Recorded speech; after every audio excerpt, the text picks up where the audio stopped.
વિડીયોમાં આપણે ટેટ 1 માટે ખૂબ જ મહત્વનો ટોપિક નવા અભ્યાસક્રમ મુજબ અધ્યયન અને શૈક્ષણિક શાસ્ત્ર મિત્રો જે ટેટ 1 ની એક્ઝામમાં 10 માર્કનું પૂછવામાં આવશે તેમાંનો આ પાર્ટ 1 છે મિત્રો। પાર્ટ 1 માં આપણે 57 MCQs નો અભ્યાસ કરીશું મિત્રો। અધ્યયન અને શૈક્ષણિક શાસ્ત્ર છે તે તમને ટેટ 1 ની એક્ઝામમાં 10 માર્ક્સમાં પૂછવામાં આવશે એનો આ પાર્ટ 1 છે અને પાર્ટ 1 માં મિત્રો આપણે 57 MCQs નો અભ્યાસ કરીશું। અહીંયા તમે જોઈ શકો છો અધ્યયન અને શૈક્ષણિક શાસ્ત્ર 10 ગુણ। તો આમાં અલગ અલગ ટોપિક આવશે એ બધા જ ટોપિકના MCQs નો આપણે અભ્યાસ કરીશું। તો આ વિડીયો મિત્રો મોસ્ટ ઇમ્પોર્ટન્ટ વિડીયો છે અને આ વિડીયો બનાવવામાં ખૂબ જ મહેનત થતી હોય તો મિત્રો આ વિડીયોને શેર લાઈક તેમજ આ વિડીયોને આ ચેનલને સબસ્ક્રાઇબ કરવાનું ભૂલશો નહીં। અહીંયા તમને ફર્સ્ટ ક્વેશ્ચન આપેલો છે જીન પિયાજે કયો સિદ્ધાંત આપ્યો છે તો જ્ઞાનાત્મક વિકાસનો સિદ્ધાંત। જીન પિયાજે કયો સિદ્ધાંત આપ્યો છે જ્ઞાનાત્મક વિકાસનો સિદ્ધાંત। જીન પિયાજે કયો સિદ્ધાંત આપ્યો છે જ્ઞાનાત્મક વિકાસનો સિદ્ધાંત। જીન પિયાજેના મતે બાળક કેવું જ્ઞાન પ્રાપ્ત કરે છે તો બાળક પોતાના પર્યાવરણ સાથેની આંતરક્રિયા દ્વારા સક્રિય રીતે જ્ઞાનનું નિર્માણ કરે છે।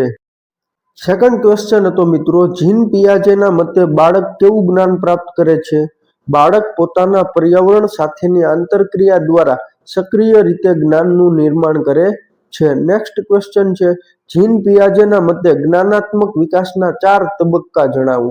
જીન પિયાજેના મતે મિત્રો જ્ઞાનાત્મક વિકાસના 4 તબક્કા છે। પહેલા તબક્કાનું નામ છે સાંવેદનિક કારક તબક્કો એટલે જન્મથી લઈને 2 વર્ષ સુધી। સેકન્ડ છે પૂર્વ પ્રક્રિયાત્મક તબક્કો 2 થી 7 વર્ષ। મૂર્ત ક્રિયાત્મક તબક્કો 7 થી 11 વર્ષ અને અમૂર્ત ક્રિયાત્મક તબક્કો 11 વર્ષ પછી।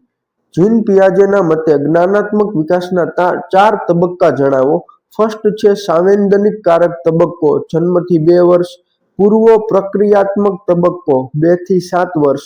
મૂર્ત ક્રિયાત્મક તબક્કો 7 થી 11 વર્ષ અને અમૂર્ત ક્રિયાત્મક તબક્કો 11 વર્ષ પછી। જીન પિયાજેના મતે બાળક પોતાની ઇન્દ્રિયો અને શારીરિક દ્વારા વિશ્વને સમજે છે ત્યારે તે કયા તબક્કામાં હોય છે તો સાંવેદનિક કારક તબક્કો એટલે જન્મથી 2 વર્ષ। જીન પિયાજેના મતે બાળક પોતાની ઇન્દ્રિયો અને શારીરિક દ્વારા વિશ્વને સમજે છે ત્યારે તે કયા તબક્કામાં હોય છે તો સાંવેદનિક કારક તબક્કો જન્મથી 2 વર્ષ। જીન પિયાજેના મતે બાળકમાં ભાષા અને સાંકેતિક વિચારણાનો વિકાસ થાય છે એટલે નિર્જીવ વસ્તુઓને સમજી માને છે ત્યારે તે કયા તબક્કામાં હોય છે પૂર્વ ક્રિયાત્મક તબક્કો એટલે 2 થી લઈને 7 વર્ષ સુધી। જીન પિયાજેના મતે બાળકમાં ભાષા અને સાંકેતિક વિચારણાનો વિકાસ થાય છે એટલે નિર્જીવ વસ્તુઓને સમજી માને છે ત્યારે તે કયા તબક્કામાં હોય છે પૂર્વ ક્રિયાત્મક તબક્કો એનો સમયગાળો છે મિત્રો 2 થી 7 વર્ષ। આ તમને MCQs માં પણ પૂછી શકે કે સાંવેદનિક કારક તબક્કાનો સમયગાળો કેટલો હોય છે। અલગ અલગ 4 ઓપ્શન આપેલા હોય જન્મથી 2 વર્ષ 2 થી 7 વર્ષ 7 થી 11 વર્ષ અને 11 વર્ષ પછી તો એના જવાબમાં મિત્રો આવે જન્મથી 2 વર્ષ। આપણે પાંચમો ક્વેશ્ચન જોયો હતો કે જીન પિયાજેના મતે બાળકમાં ભાષા અને સાંકેતિક વિચારણાનો વિકાસ થાય છે એટલે નિર્જીવ વસ્તુઓને સમજી માને છે ત્યારે તે કયા તબક્કામાં હોય છે પૂર્વ ક્રિયાત્મક તબક્કો 2 થી લઈને 7 વર્ષ સુધી। નેક્સ્ટ ક્વેશ્ચન છે જીન પિયાજેના મતે બાળક તાર્કિક રીતે વિચારવાનું શરૂ કરે છે સંરક્ષણ જેવા ખ્યાલો સમજી શકે છે ત્યારે તે કયા તબક્કામાં હોય છે મૂર્ત ક્રિયાત્મક તબક્કો 7 થી લઈને 11 વર્ષ સુધી। જીન પિયાજેના મતે બાળક તાર્કિક રીતે વિચારવાનું શરૂ કરે છે સંરક્ષણ જેવા ખ્યાલો સમજી શકે છે ત્યારે તે કયા તબક્કામાં હોય છે મૂર્ત ક્રિયાત્મક તબક્કો અને એનો સમયગાળો છે મિત્રો 7 થી લઈને 11 વર્ષ સુધી। નેક્સ્ટ ક્વેશ્ચન છે જીન પિયાજેના મતે કિશોર અમૃત અને વૈજ્ઞાનિક રીતે વિચારવા માટે સક્ષમ બને છે અને પદ્ધતિસર રીતે સમસ્યાઓનો ઉકેલ લાવી શકે છે ત્યારે તે કયા તબક્કામાં હોય છે અમૂર્ત ક્રિયાત્મક તબક્કો 11 વર્ષ પછી। જીન પિયાજેના મતે આપણે જોયું કે અમૂર્ત ક્રિયાત્મક તબક્કો 11 વર્ષ પછી। આઠમો ક્વેશ્ચન છે જીન પિયાજેના સિદ્ધાંતોના મુખ્ય ખ્યાલોમાં શાનો સમાવેશ થાય છે તો સ્કીમા એટલે જ્ઞાનનું માનસિક માળખું આત્મસાતીકરણ નવા અનુભવોને હાલના સ્કીમામાં સમાવવા અને લાસ્ટ છે સમાયોજન એટલે નવા અનુભવો માટે હાલના સ્કીમામાં ફેરફાર કરવો। જીન પિયાજેના સિદ્ધાંતોના મુખ્ય ખ્યાલોમાં શાનો સમાવેશ થાય છે? સ્કીમા એટલે જ્ઞાનનું માનસિક માળખું, આત્મસાતીકરણ નવા અનુભવોને હાલના સ્કીમામાં સમાવવા, અને સમાયોજન નવા અનુભવો માટે હાલના સ્કીમામાં ફેરફાર કરવો. નેક્સ્ટ ક્વેશ્ચન છે, માહિતી પ્રક્રિયાકરણ સિદ્ધાંત મુજબ માહિતીને લાંબા ગાળાની સ્મૃતિમાં સંગ્રહિત કરવાની પ્રક્રિયાને શું કહેવાય છે? સંકેતાંકન. માહિતી પ્રક્રિયાકરણ સિદ્ધાંત મુજબ માહિતીને લાંબા ગાળાની સ્મૃતિમાં સંગ્રહિત કરવાની પ્રક્રિયાને શું કહેવાય છે? સંકેતાંકન. માહિતી પ્રક્રિયાકરણ સિદ્ધાંત મુજબ માહિતીને લાંબા ગાળાની સ્મૃતિમાં સંગ્રહિત કરવાની પ્રક્રિયાને શું કહેવાય છે? સંકેતાંકન. પછી જે માહિતી પ્રક્રિયાકરણ સિદ્ધાંત મુજબ ઇન્દ્રિયો દ્વારા માહિતીનો પ્રવેશ થાય છે, આ પ્રક્રિયાને શું કહેવાય? સંવેદનાત્મક સ્મૃતિ. માહિતી પ્રક્રિયાકરણ સિદ્ધાંત મુજબ ઇન્દ્રિયો દ્વારા માહિતીનો પ્રવેશ થાય છે, આ પ્રક્રિયાને શું કહેવાય? સંવેદનાત્મક સ્મૃતિ. બાળકોના શાળાકીય નિષ્ફળતાના કારણો કયા કયા છે? તો વ્યક્તિગત કારણો, શાળાકીય અને પર્યાવરણીય કારણો. બે છે મિત્રો. બાળકોના શાળાકીય નિષ્ફળતાના કારણો કયા કયા છે? તો વ્યક્તિગત કારણો અને શાળાકીય અને પર્યાવરણીય કારણો. વ્યક્તિગત અને શાળાકીય અને પર્યાવરણીય કારણો. પિયાજેના મતે હાલના જ્ઞાનના માળખા એટલે સ્કીમામાં નવી માહિતીને સમાવિષ્ટ કરવાની પ્રક્રિયાને શું કહે છે? આત્મસાતીકરણ. પિયાજેના મતે હાલના જ્ઞાનના માળખા એટલે કે સ્કીમામાં નવી માહિતીને સમાવિષ્ટ કરવાની પ્રક્રિયાને શું કહે છે? આત્મસાતીકરણ. સંકલ્પનાઓનો વિકાસ માં મુખ્યત્વે કોનો ભાગ હોય છે? બૌદ્ધિક વિકાસ. સંકલ્પનાઓના વિકાસમાં મુખ્યત્વે કોનો ભાગ હોય છે? બૌદ્ધિક વિકાસ. માહિતી પ્રક્રિયાકરણ મોડેલનું પ્રથમ ચરણ કયું છે? સંવેદનાત્મક સ્મૃતિ. માહિતી પ્રક્રિયાકરણ મોડેલનું પ્રથમ ચરણ કયું છે? સંવેદનાત્મક સ્મૃતિ. અધ્યયન એટલે શું? તો વર્તનમાં થતો અપેક્ષિત અને કાયમી ફેરફાર છે. અધ્યયન એટલે શું મિત્રો? વર્તનમાં થતો અપેક્ષિત અને કાયમી ફેરફાર છે. બાળકોના શાળાકીય નિષ્ફળતાના કારણો કયા કયા છે? વ્યક્તિગત કારણો અને શાળાકીય અને પર્યાવરણીય કારણો. એના પછી છે પ્રયત્ન અને ભૂલ દ્વારા અધ્યયન. શીખનાર વારંવાર પ્રયત્નો કરે છે, ભૂલોમાંથી શીખે છે અને સફળ પ્રયત્નો દ્રઢ કરે છે. આ સિદ્ધાંત કોનો છે? થોર્નડાયક. વર્તનવાદી સિદ્ધાંત. પ્રયત્ન અને ભૂલ દ્વારા અધ્યયન. શીખનાર પ્રયત્ન અને ભૂલ દ્વારા અધ્યયન. શીખનાર વારંવાર પ્રયત્નો કરે છે, ભૂલોમાંથી શીખે છે અને સફળ પ્રયત્નો દ્રઢ કરે છે. આ સિદ્ધાંત કોનો છે? થોર્નડાયક. વર્તનવાદી સિદ્ધાંત. શાસ્ત્રીય અભિસંધાન. એક તટસ્થ ઉદ્દીપકને સ્વાભાવિક ઉદ્દીપક સાથે જોડીને પ્રતિક્રિયા મેળવવામાં આવે છે. આ સિદ્ધાંત કોનો છે? પાવલોવનો મિત્રો. શાસ્ત્રીય અભિસંધાન. એક તટસ્થ ઉદ્દીપકને સ્વાભાવિક ઉદ્દીપક સાથે જોડીને પ્રતિક્રિયા મેળવવામાં આવે છે. આ સિદ્ધાંત કોનો છે? પાવલોવ. કારક અભિસંધાન. વર્તન અને તેના પરિણામ દ્વારા પ્રબલિત કે નિર્બળ કરવામાં આવે છે. આ સિદ્ધાંત કોનો છે? સ્કિનર. કારક અભિસંધાનનો સિદ્ધાંત કોણે આપ્યો? સ્કિનરે.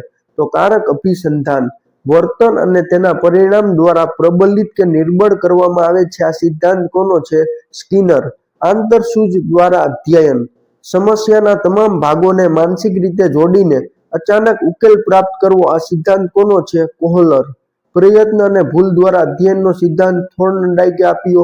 શાસ્ત્રીય અભિસંધાનનો સિદ્ધાંત પાવલોવે આપ્યો. કારક અભિસંધાનનો સિદ્ધાંત સ્કિનરે આપ્યો અને આંતરસૂઝ દ્વારા અધ્યયનનો સિદ્ધાંત કોહલરે આપ્યો. આ દ્વારા અધ્યયનનો સિદ્ધાંત કોણે આપ્યો? કોહલરે.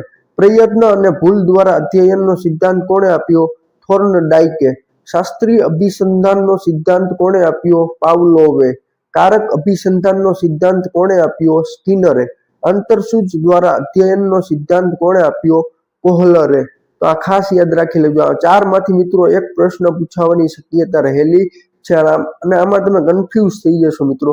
કારક અભિસંધાન પૂછે તો પાવલોવ કરી નાખશો અને શાસ્ત્રીય અભિસંધાન પૂછે તો સ્કિનર કરી નાખશો. એટલે ખાસ યાદ રાખજો, પ્રયત્ન અને ભૂલ દ્વારા અધ્યયન આવે તો થોર્નડાયક આવે અને વર્તનવાદી સિદ્ધાંત હતો.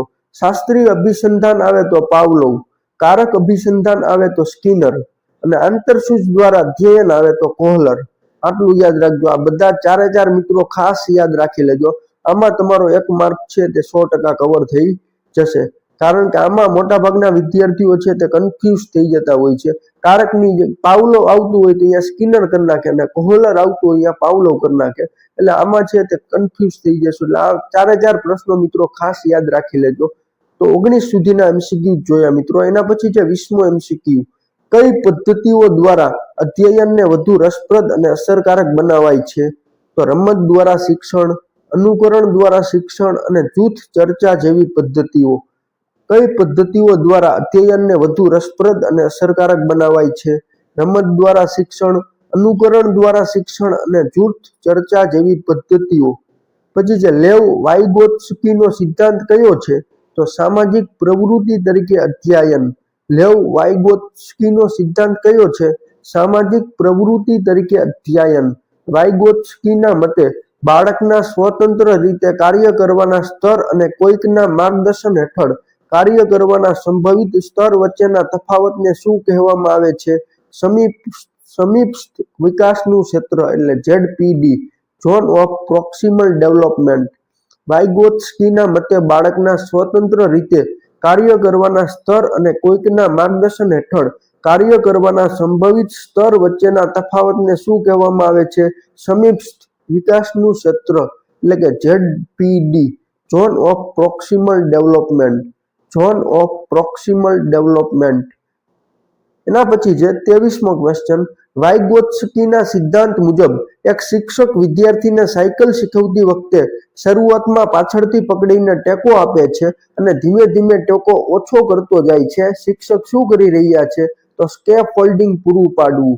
વાઇગોત્સ્કીના સિદ્ધાંત મુજબ એક શિક્ષક વિદ્યાર્થીને સાયકલ શીખવતી વખતે શરૂઆતમાં પાછળથી પકડીને ટેકો આપે છે અને ધીમે ધીમે ટેકો ઓછો કરતો જાય છે.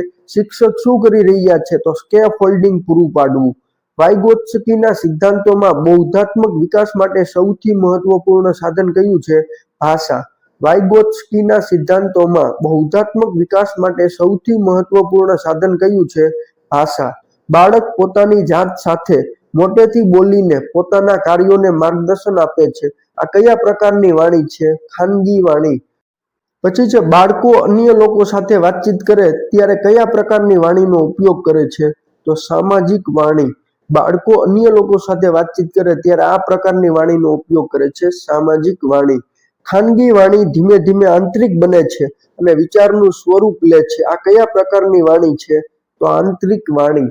ખાનગી વાણી ધીમે ધીમે આંતરિક બને છે અને વિચારનું સ્વરૂપ લે છે. આ કયા પ્રકારની વાણી છે? આંતરિક વાણી.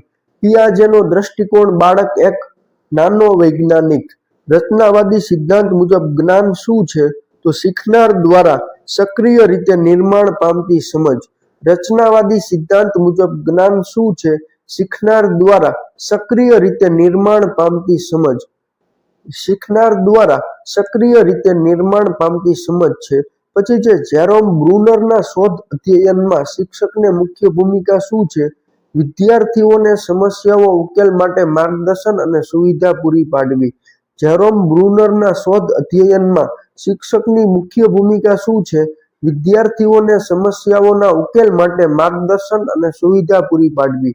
જેરોમ બ્રુનરના શોધ અધ્યયનમાં શિક્ષકની મુખ્ય ભૂમિકા શું છે?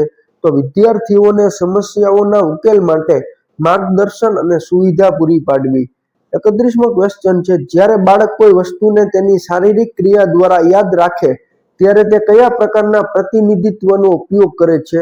એનેક્ટિવ.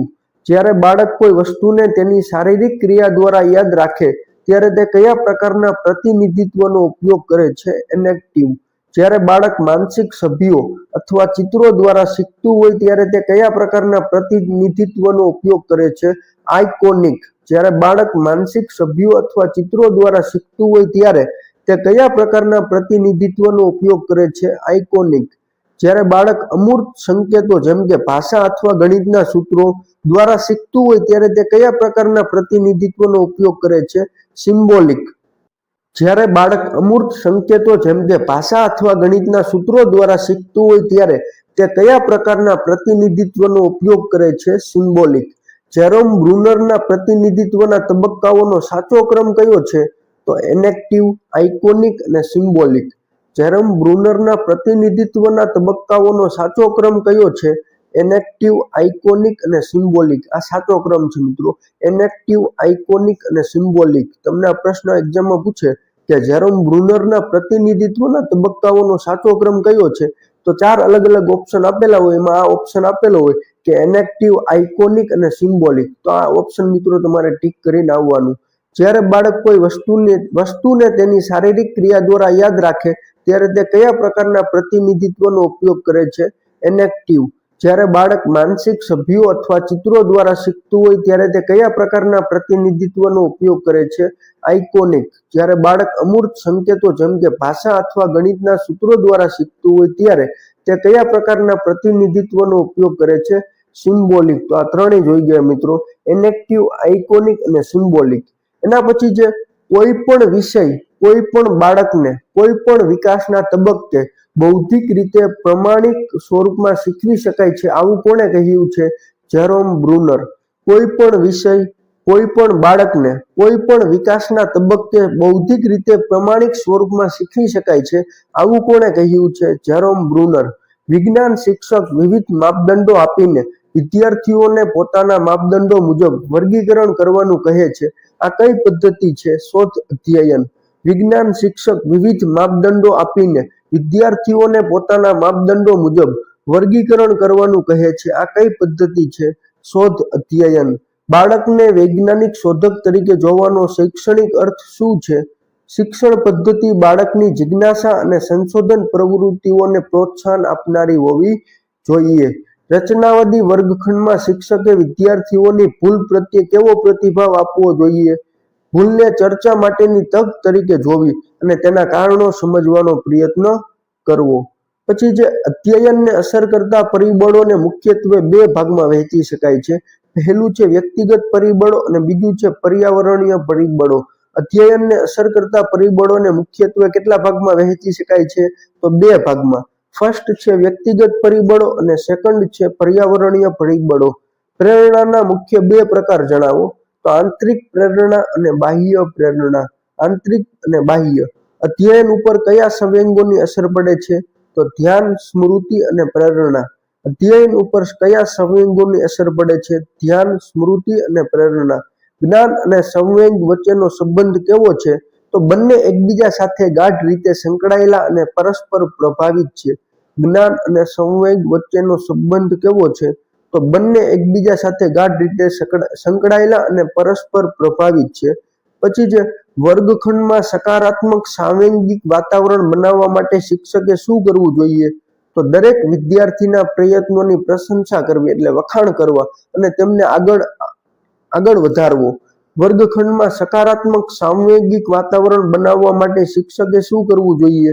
તો દરેક વિદ્યાર્થીના પ્રયત્નોની પ્રશંસા કરવી, એટલે વખાણ કરવા અને તેમને આગળ વધારવો. વાઇગોત્સ્કીના મતે અધ્યયન શું છે? તો એક સામાજિક પ્રક્રિયા છે. વાઇગોત્સ્કીના મતે અધ્યયન શું છે? સામાજિક પ્રક્રિયા. અધ્યયન સૌથી અસરકારક ક્યારે બને? તો જ્યારે વિદ્યાર્થી સક્રિય રીતે ભાગ લે ત્યારે. અધ્યયન સૌથી અસરકારક ક્યારે બને? જ્યારે વિદ્યાર્થી સક્રિય રીતે ભાગ લે ત્યારે. બાળક બીજાને જોઈને શીખે છે તેવા અધ્યયનને શું કહેવાય છે? અવલોકન દ્વારા અધ્યયન. સામાજિક અને સાંસ્કૃતિક પરિપ્રેક્ષ બાળકને શું આપે છે? ભાષા, મૂલ્યો અને દ્રષ્ટિકોણ. નેક્સ્ટ છે શિક્ષક દ્વારા આપેલા માર્ગદર્શનને શું કહેવામાં આવે છે? સ્કેફોલ્ડિંગ. શું કહેવામાં આવે છે મિત્રો? સ્કેફોલ્ડિંગ. શિક્ષણનો મુખ્ય લક્ષ્ય શું છે? આજીવન અધ્યયન માટે તૈયાર કરવું. આજીવન અધ્યયન માટે તૈયાર કરવું એ શિક્ષણનું મુખ્ય લક્ષ્ય છે. અધ્યયન પ્રક્રિયામાં ભૂલનું મહત્વ શું છે? તો ભૂલને દંડ આપવો જોઈએ. ભૂલને દંડ આપવો જોઈએ. શાળા સંસ્કૃતિ કેવી હોવી જોઈએ? તો સમાવેશી અને સહયોગી. અધ્યયન એ સક્રિય પ્રક્રિયા છે. આ મત કોનો છે? જેરોમ બ્રુનર. અધ્યયન એ સક્રિય પ્રક્રિયા છે. આ મત કોનો છે? જેરોમ બ્રુનર. ટ્રાયલ એન્ડ એરર પદ્ધતિ કોના દ્વારા અપાઈ હતી? થોર્નડાઇક. ટ્રાયલ એન્ડ એરર પદ્ધતિ કોના દ્વારા અપાઈ હતી? થોર્નડાઇક. શિક્ષક દ્વારા આપેલા માર્ગદર્શનને શું કહેવામાં આવે છે? સ્કેફોલ્ડિંગ. શિક્ષણનો મુખ્ય લક્ષ્ય શું છે? આજીવન અધ્યયન માટે તૈયાર કરવું. આજીવન અધ્યયન માટે બાળકને તૈયાર કરવો. અધ્યયન પ્રક્રિયામાં ભૂલનું મહત્વ શું છે? તો ભૂલને દંડ આપવો જોઈએ. શાળા સંસ્કૃતિ કેવી હોવી જોઈએ? સમાવેશી અને સહયોગી. અધ્યયન એ સક્રિય પ્રક્રિયા છે. આ મત કોનો છે? જેરોમ બ્રુનર. અને ટ્રાયલ એન્ડ એરર પદ્ધતિ કોના દ્વારા અપાઈ હતી? થોર્નડાઇક. ટ્રાયલ એન્ડ એરર પદ્ધતિ કોના દ્વારા અપાઈ હતી? થોર્નડાઇક. અધ્યયન એ સક્રિય પ્રક્રિયા છે. આ મત કોનો છે? જેરોમ બ્રુનર. મિત્રો મોસ્ટ આઈએમપી છે. એના પછી છે અધ્યયન પર સૌથી વધુ અસર કોણ કરે છે? પર્યાવરણ. અધ્યયન પર સૌથી વધુ અસર કોણ કરે છે? પર્યાવરણ. શિક્ષણ અને અધ્યયન વચ્ચેનો સંબંધ શું છે? અધ્યયન અંત છે જ્યારે શિક્ષણ સાધન છે. શિક્ષણ અને અધ્યયન વચ્ચેનો સંબંધ શું છે? અધ્યયન અંત છે જ્યારે શિક્ષણ સાધન છે. લાસ્ટ ક્વેશ્ચન છે મિત્રો, બાળક કેન્દ્રીય પદ્ધતિઓ કઈ કઈ છે? તો રમત, પ્રોજેક્ટ અને ચર્ચા. બાળક કેન્દ્રીય પદ્ધતિઓ કઈ કઈ છે? રમત, પ્રોજેક્ટ અને ચર્ચા. આ 3 પદ્ધતિઓ મિત્રો બાળક કેન્દ્રીય છે. તો મિત્રો આ વિડીયોમાં આપણે 56 સુધીના એમસીક્યુ જોયા અને આ ટોપિકમાંથી મિત્રો અગાઉ મેં કહ્યું એ પ્રમાણે 10 માર્ક્સનું છે તે તમને પૂછવામાં આવશે. આ પાર્ટ 1 છે મિત્રો. પાર્ટ 2 હજુ આવશે. તો મિત્રો આ 56 એમસીક્યુ જો તમને એકવાર ન સમજાય તો આ વિડીયો બીજી વાર જોઈ લેજો. પરંતુ આ એમસીક્યુ મિત્રો ખાસ કરીને ટેટ 1 માં પૂછાવાની 100% શક્યતા રહેલી છે. મિત્રો જો તમને મારો વિડીયો ગમ્યો હોય તો વિડીયોને લાઇક, શેર તેમજ ચેનલને સબસ્ક્રાઇબ કરવાનું ભૂલશો નહીં. અને આવા નવા અવનવા વિડીયો જોવા માટે મારી ચેનલને સબસ્ક્રાઇબ કરી લેજો અને બેલ આઇકોન પ્રેસ કરી દેજો જેથી તમને અવનવા વિડીયોની નોટિફિકેશન મળતી રહે.